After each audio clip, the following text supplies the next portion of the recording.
Selamat Ya, malam Mbak Mikana. ya malam Mas Dah. Silakan buka kamera, Bang. Ntar ya pakai baju dulu Mbak. Iya.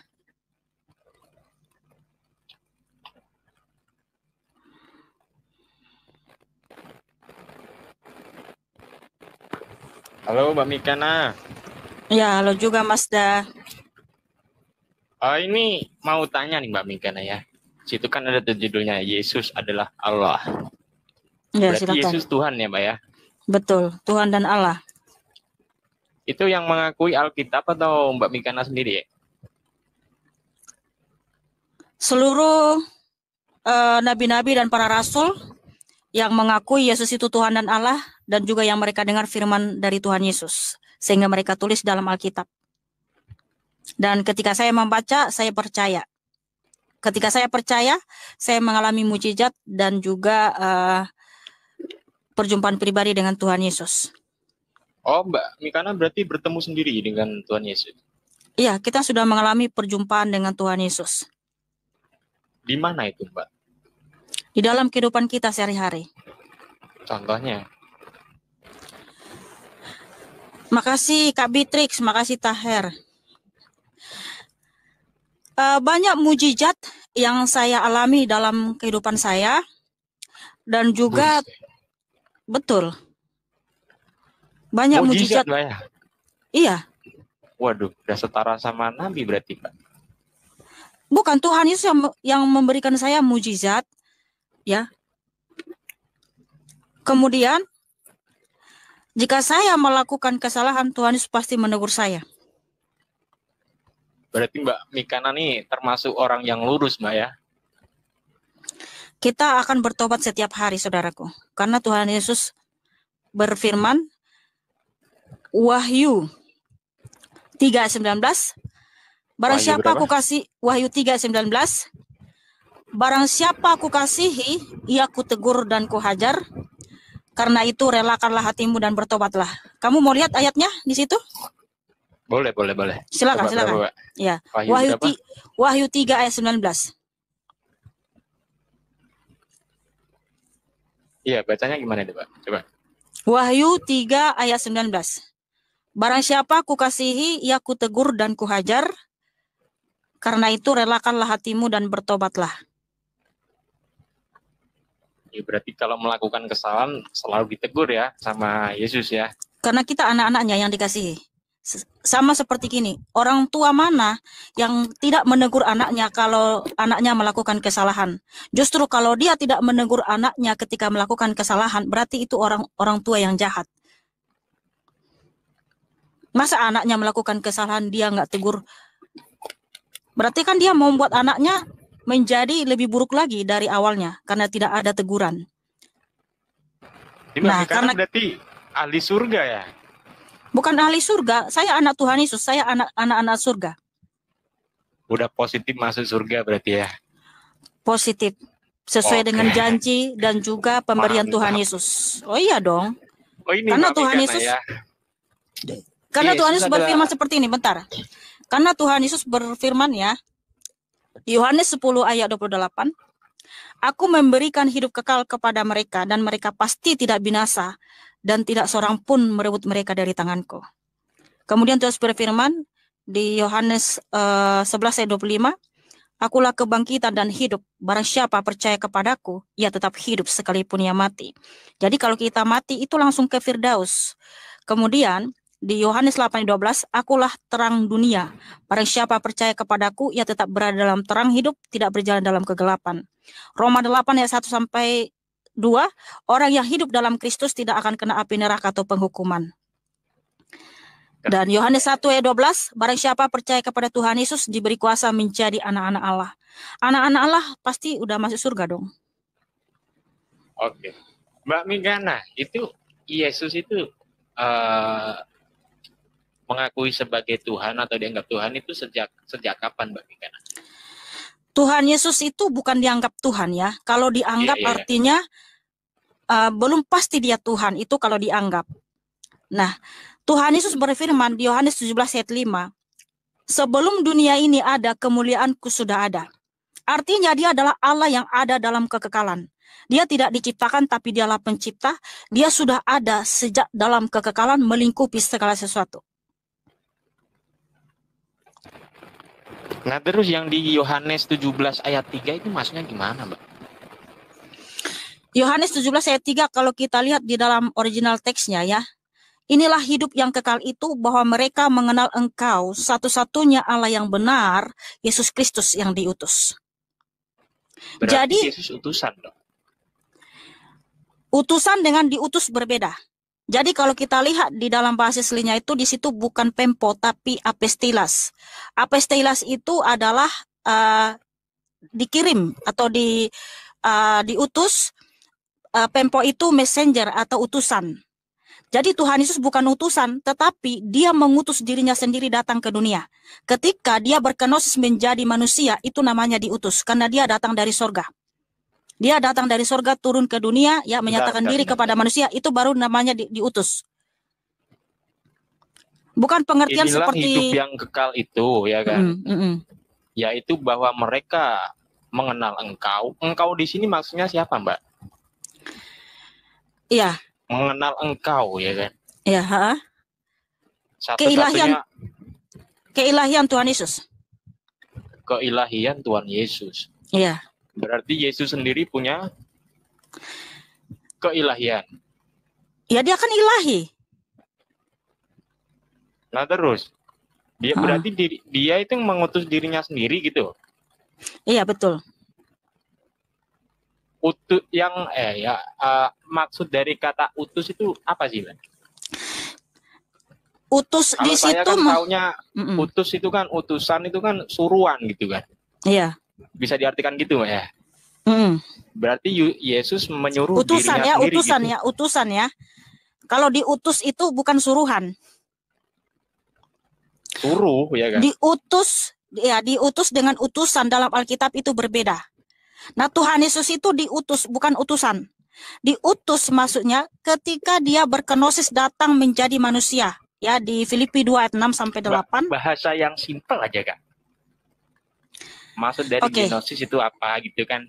Kenosis itu artinya Allah itu datang mengosongkan dirinya sendiri menjadi manusia. Sebenarnya tidak ada bahasa Indonesia untuk mengartikan kenosis, tapi kita artikan secara mengosongkan diri sendiri, di mana gini, ketika Allah yang maha tinggi itu berkenosis, mengosongkan dirinya sendiri, datang menjadi manusia, yang artinya dia diutus dari surga. Ketika dia datang ke dunia dalam rupa manusia, keilahiannya tidak pernah kosong di surga. Jadi Tuhan Yesus itu bukan seperti kita. Contohnya gini, kalau kamu sekarang ada di Jakarta, kemudian besok kamu pergi ke Medan. Nah, ketika kamu besok ada di Medan, rohmu tidak ada di Jakarta, betul ya? Roh dan jiwamu, tubuhmu tetap ada di Medan, bersama-sama dengan dirimu di situ. Rohmu nggak ada tinggal di Jakarta, benar ya?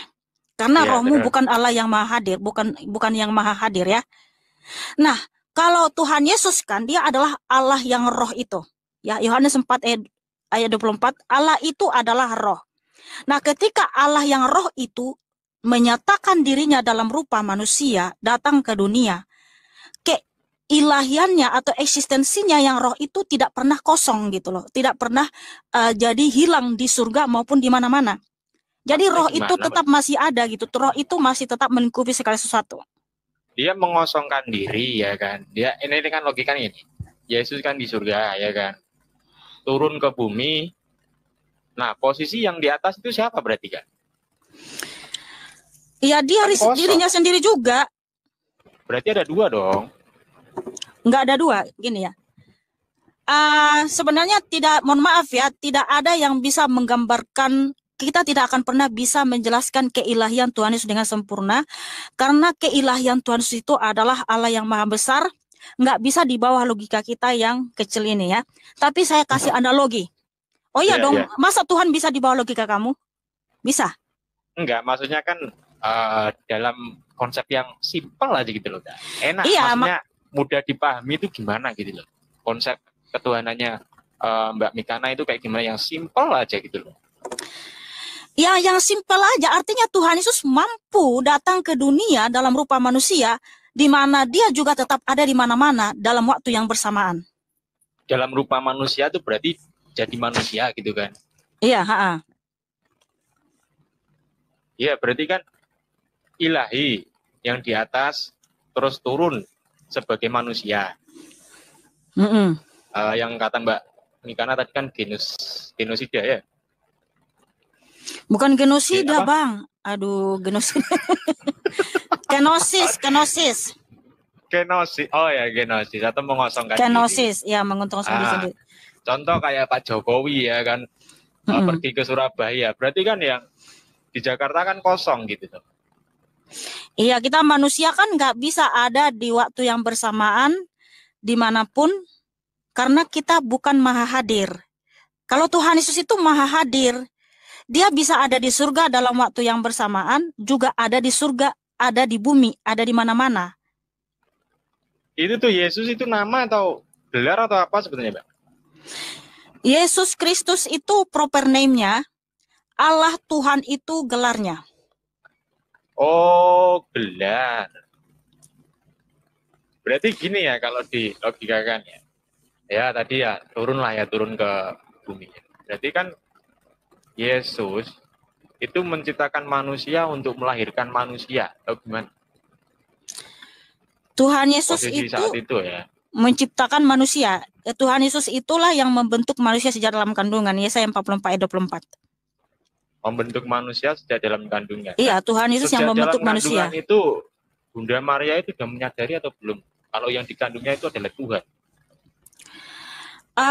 Bunda Maria itu ya menyimpan segala perkara yang dimana memang ketika malaikat Gabriel menyampaikan, ini saya baca dulu ya, ketika dia malaikat Gabriel menyampaikan kepada Bunda Maria percaya.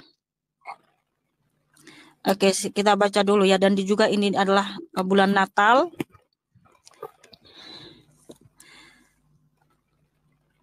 Mana, Mbak? Ayatnya, ya, saya bacakan ya. Kamu lihat dulu Lukas 1 ayat Lukas 1 ayat 26 sampai 38. Panjang. Ya, nggak apa-apa, kita akan baca ya. Dalam bulan yang ke-6, Allah menyuruh malaikat Gabriel pergi ke sebuah kota di Galilea bernama Nazaret, kepada seorang perawan yang bertunangan dengan seorang bernama Yusuf dari keluarga Daud. Nama perawan itu Maria. Ketika malaikat itu masuk ke rumah Maria, ia berkata, "Salam, hai engkau yang dikaruniai, Tuhan menyertai engkau." Maria terkejut mendengar perkataan itu, lalu bertanya di dalam hatinya, apakah arti salam itu? Kata malaikat itu kepadanya, "Jangan takut, hai Maria, sebab engkau beroleh kasih karunia di hadapan Allah. Sesungguhnya engkau akan mengandung dan akan melahirkan seorang anak laki-laki, dan hendaklah engkau menamai dia Yesus. Ia akan menjadi besar dan akan disebut anak Allah yang maha tinggi, dan Tuhan Allah akan mengaruniakan kepadanya tahta Daud, bapa leluhurnya. Dan ia akan menjadi raja atas kaum keturunan Yakub sampai selama-lamanya, dan kerajaannya tidak akan berkesudahan." Kata Maria kepada malaikat itu, "Bagaimana hal itu mungkin terjadi karena aku belum bersuami?" Maksudnya belum tidur sama laki-laki di sini ya. Iya, iya. Jawab malaikat itu kepadanya, "Roh Kudus akan turun atasmu dan kuasa Allah yang maha tinggi akan menaungi engkau. Sebab itu anak yang akan kau lahirkan itu akan disebut kudus, anak Allah. Dan sesungguhnya Elisabeth, sanakmu itu, ia pun sedang mengandung seorang anak laki-laki pada hari tuanya, dan inilah bulan yang ke-6 bagi dia yang disebut mandul itu. Sebab bagi Allah tidak ada yang mustahil." Kata Maria, "Sesungguhnya aku ini adalah hamba Tuhan. Jadilah padaku menurut perkataanmu itu." Lalu malaikat itu meninggalkan dia. Berarti jadi dalam kandungan udah tahu berarti ya. Maria percaya dengan apa yang disampaikan malaikat itu, bahwa dia adalah wanita yang terpilih sebagai wadah kedatangan Mesias. Iya. Berarti di sini yang dirawat Maria itu Tuhan atau Tuhan yang merawat Bunda Maria itu, Pak? Tidak ada dalam Alkitab Bunda Maria merawat Tuhan Yesus. Berarti Tuhan Yesus yang merawat Maria.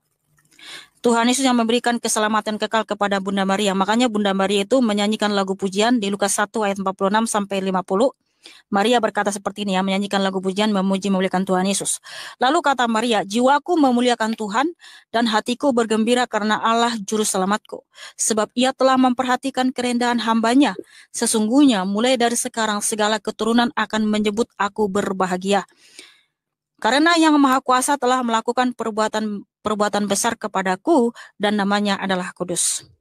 Bahkan Bunda Maria aja menyembah Tuhan Yesus. Matius 28 ayat 1 sampai 9. Oke. Itu kan saya pernah dengar, Mbak ya. Dakwahnya Yesus itu cuma 3 tahun, ya kan? Iya nggak sih? Tuhan Yesus ya memanggil rasul-rasulnya dan juga mengajar rasul-rasulnya selama 3 tahun. 3 tahun, berarti kan ya singkat ya. Kok singkat? Nah, selama 33 tahun itu, apakah orang-orang di sekitarnya atau di sekelilingnya itu juga udah menyadari kalau dia adalah Tuhan itu? Enggak, bentar dulu. Kamu bilang 3 tahun itu singkat. Karena gini, kalau kita S1 kuliah selama 4 tahun ya, kurang lebih 4 tahun ya, S1 ya. Nah, kalau kita S1 itu kan ada berapa SKS? Kita bilanglah 141 SKS. Nah, dari 2 SKS itu kita hanya bisa belajar selama 2 jam per hari, ya kan? Kalau dihitung semua 141 ya, 2 dikali 2 jam itu berapa? Paling 1 bulan kalau berturut-turut kita belajar. Itu 1 bulan kita belajar dari waktu nggak pernah di ini ya, nggak pernah rehat. Kalau kita hitung 141 SKS dihitung per jam, kalau dihitung itu selama berapa lama gitu ya, itu cuma 1 bulan. Ya, kita sudah bisa mendapatkan S1. Nah, sedangkan rasul-rasul itu, kamu tahu nggak? Rasul-rasul itu bersama dengan Tuhan Yesus itu siang dan malam. Makanya rasul-rasul itu sebenarnya gelar mereka itu bukan hanya sekedar doktor insinyur, tapi di atasnya.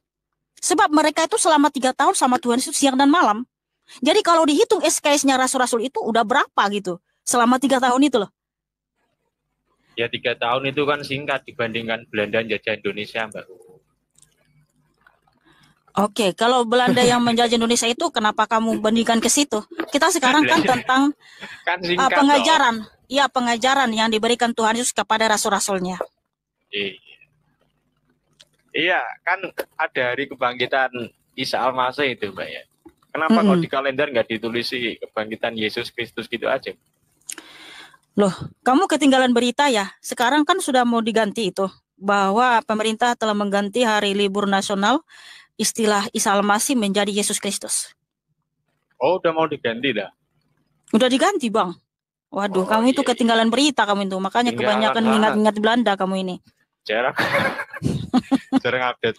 Mbak, ini ya pertanyaan terakhir lah, Mbak ya. Ini kan sebentar lagi Natal ya untuk umat Kristen ya. Itu untuk mengucapkan kepada Yesusnya itu gimana, Mbak? Oh, kita itu kan bersyukur ya, berterima kasih ketika Tuhan datang ke dunia. Kita bersukacita dan bergembira. Sebab begini ya, contoh sederhana saja, jangankan presiden, ya, orang terhormat aja yang pejabat gitu kan datang ke rumah kita, kita pasti senang ya, betul ya? Iya, betul. Keluarga kita, famili kita datang ke rumah kita, pasti kita senang ya. Apalagi kalau presiden datang ke rumah kita, pasti kita bahagia banget gitu ya. Senang banget gitu ya. Benar ya? Nah, apalagi kalau Tuhan Allah yang Maha Tinggi datang ke dunia, wah, kita harus rayakan dong, kita harus bergembira. Sebab kalau Allah itu datang ke dunia, berarti kita ada keselamatan kekal. Kalau presiden saja, presiden contohnya kemarin datang ke Tapanuli Utara, ya, langsung dibangun tuh bandara ya kan, Bandara Silangit. Ketika Presiden Joko Widodo datang ke Tapanuli Utara, ya, langsung dibangun tuh pesawat Bandara Silangit ya. Senang banget dong, wow, jalan-jalan di sana pun bagus di Tapanuli ya. Nah, apalagi kalau Tuhan Allah yang Maha Kuasa itu datang ke dunia, bukan hanya bandara, bukan hanya jalan, tapi kita diberikan keselamatan kekal, kita dibawa ke surganya. Wow, haleluya, tepuk tangan untuk Tuhan Yesus. Jadi makanya kita rayakan, kita bersuka cita. Disingkat gini Mbak ya, happy birthday atau gimana gitu, boleh nggak Mbak? Terserah mau happy birthday, mau selamat ulang tahun, karena apa? Tuhan Yesus berfirman, Wahyu 1 ayat 17 sampai 18. Jangan takut, akulah yang awal dan akulah yang akhir. Aku telah mati, namun lihatlah aku hidup kekal abadi selama-lamanya, dan aku memegang kunci kerajaan maut. Jadi kita menyembah Tuhan Allah yang maha hidup. Bukan menyembah yang mati, gitu ya? Bukan menyembah yang sudah mati nggak bisa bangkit-bangkit, tapi kita menyembah Tuhan Allah yang maha hidup, yaitu Tuhan Yesus. Oke. Iya dong. Cukup dulu Mbak ya, gantian ya, yang lain. Terima kasih, God bless you. Ya.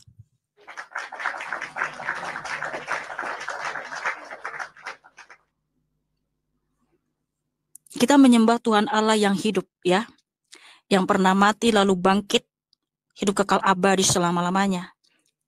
Kita tidak pernah menyembah yang mati, yang tidak bisa bangkit. Kita tidak pernah mengikuti yang mati, nggak bisa bangkit, tapi kita mengikuti Tuhan Yesus yang hidup kekal abadi selama-lamanya. Wah, haleluya, haleluya.